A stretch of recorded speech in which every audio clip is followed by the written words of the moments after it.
Hey guys, today I will show you how to get Fertile Mud in Monster Hunter World. Fertile Mud comes from Barroth. It has about a 16% drop rate as a quest reward, so farming Barroth is the main way to get it. During the hunt, you can break Barroth's muddy parts to increase your chances.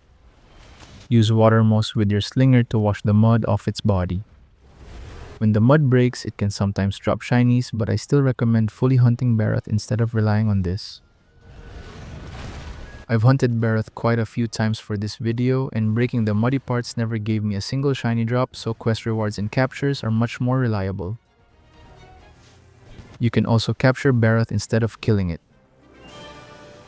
From my experience, capturing gives better chances of getting Fertile Mud compared to carving.